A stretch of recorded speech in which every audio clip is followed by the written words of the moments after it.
Okay. The next series of questions was around program management, so overseeing projects, staff and resources that are attached to projects. For this example, I'm going to look at a program level. So here where we've got soils, we've got a number of projects sitting underneath that soils program. I'm going to go into resources here, and we've got this concept of children, which if I click on show children, it will show me all resources that are attached to projects within that program. If I group by resource, it's entirely flexible for all the headings here. You can see we've got Anthea and Sandra are pretty overworked at the moment. That's true. Is that right? Is that right? So they've got 8 projects each, and we've also got, for this example, I've attached, just within soils, I've attached some labs and stations as well. As an example, you can have anything that exists as a resource down to the level of a piece of equipment or anything that you want to set up to attach to projects, and see that. Unfortunately, Jason Creans couldn't make it today, but we'll send him the demo.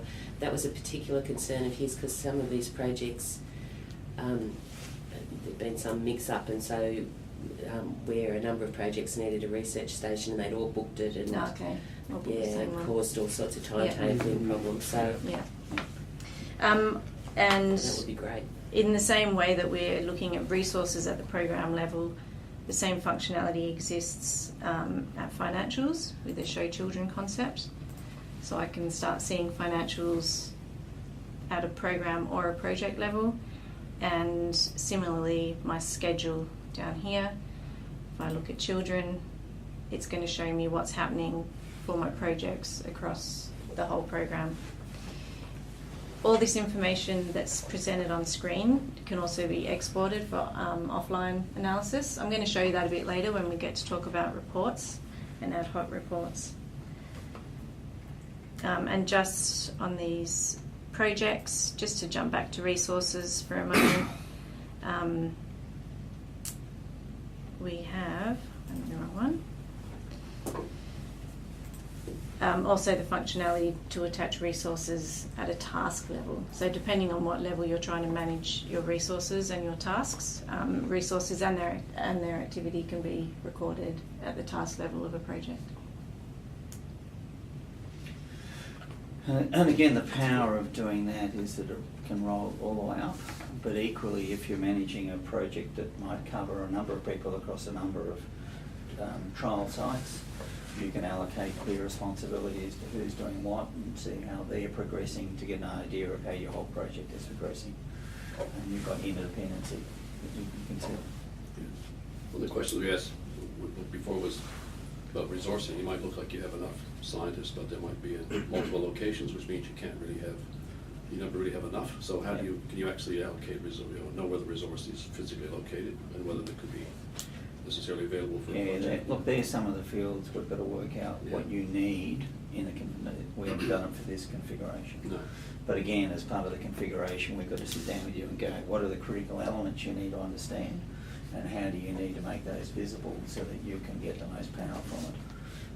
And again, it's a trade-off between, and our suggestion always walk carefully, because the more complexity you build in, the more challenge you build at the project level. And so our whole motto is, one of the things with that pipeline is that we build complexity as the more advanced the projects get. So you start off as simple as you can, and when you get to a project, you know exactly what you've done, and you've done it 10 times, or you've learned all the things you've got to learn, and now it's just a big scale up, or it's whatever. You can grow all the complexity you want at that stage, where you're really trying to optimise things, not trying to solve things. Greg, with that question about location, there is a map function, which Katie will show you in a little while, so you can sort of see where activity is, and that's one way of, deciding where, is there a conflict between that piece of equipment or that person being somewhere where they might not or might need to be needed. Yeah.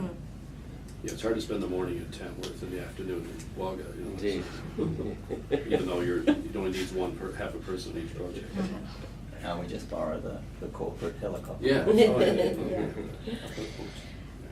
Okay.